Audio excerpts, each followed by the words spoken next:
आज पहाटेच्या सुमारास कल्याण डोंबिवलीमध्ये जोरदार पावसाने हजेरी लावली। या जोरदार पावसाने कल्याण डोंबिवलीच नव्हे तर कल्याण डोंबिवलीच्या आजूबाजूच्या परिसराला अक्षरशः झोडपून काढल्याचं पाहायला मिळालं आहे। त्यानंतर पावसाने काहीशी विश्रांती घेतली, मात्र या 1.5-2 तास पडलेल्या मुसळधार पावसामुळे आपण या ठिकाणी पाहू शकतो की कल्याण रेल्वे स्टेशन परिसरातील KDMCचं पार्किंगचं जे वाहनतळ आहे या परिसरातील हा जो रस्ता आहे या रस्त्यावर जवळपास गुडघाभर पाणी साचलं होतं। आता हे पाणी काही प्रमाणात कमी झालं असलं तरी सकाळी 6:30 ते 7 वाजण्याच्या सुमारास ह्याच रस्त्यावरून स्टेशनकडे जाणाऱ्या नागरिकांचे मात्र प्रचंड हाल झाले।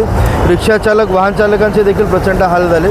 एकंदरीतच या 1.5 तासाच्या पावसामुळे या स्टेशन परिसराला एकच नदीचं स्वरूप प्राप्त झाल्याचं पाहायला मिळत होतं। आता देखील या स्टेशन परिसरात काही प्रमाणात पाणी साचल्याचं या ठिकाणी पाहायला मिळतं आहे। कल्याण डोंबिवलीमध्ये आता पुन्हा एकदा पावसाला सुरुवात झाली आहे। एकंदरीतच पावसाचा पुन्हा जोर जर असाच कायम राहिला तर पुन्हा एकदा हा जो स्टेशन परिसरातील रस्त्यासह कल्याण डोंबिवलीमधील सखत भागात देखील पाणी साचण्याची शक्यता नाकारता येत नाही। अभिजित देशमुख, साम TV, कल्याण।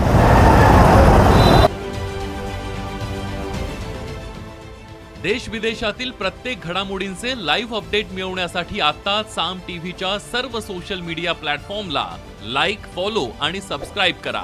तसंच सर्व नोटिफिकेशनसाठी बेल आयकॉन प्रेस करायला विसरू नका।